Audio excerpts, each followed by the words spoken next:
ज्यांनी भारतातील सर्वात मोठ्या कपड्याचा ब्रँड उभा केला, ज्यांनी आकाशात विक्रम केले, त्यांचं शेवट आयुष्य मात्र एकटेपणात आणि संघर्षात गेले.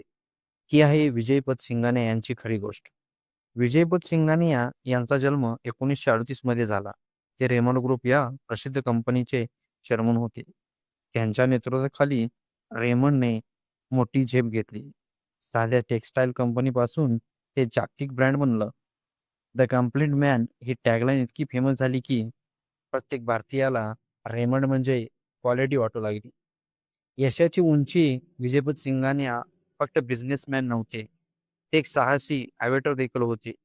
त्यांनी हॉट एअर बलूनमध्ये जगातील सर्वात उंच उड्डाणाचा विक्रम केला. लंडन ते दिल्ली मायक्रो लाईट फ्लाईट पूर्ण करून त्यांनी भारताचं नाव जगभरात उजळलं. यासाठी त्यांना भारताकडून पद्मभूषण पुरस्कारही मिळाला. आयुष्यातील मोठा निर्णय 2015 मध्ये त्यांनी एक मोठा निर्णय घेतला. त्यांनी आपल्या संपूर्ण संपत्ती रेमंड कंपनीचा ताबा मुलगा गौतम सिंघानिया यांना दिला. त्यांना वाटले होते की कुटुंब एकत्र राहील आणि पुढची पिढी व्यवसाय पुढे नेईल. पण इथूनच त्यांच्या आयुष्यात वाईट काळ सुरू झाला. वडील आणि मुलामध्ये वाद वाढू लागले.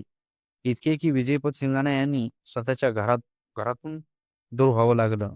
ज्यांची हजारो कोटीचे अंपायर उभा केलं, त्यांच्याकडे स्वतःचं घर सुद्धा उरलं नाही.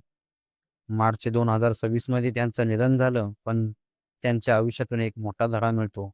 पैसा आणि यश सर्व काही नसतं. कुटुंबातील नातेसंबंध सर्वात महत्त्वाचे असतात.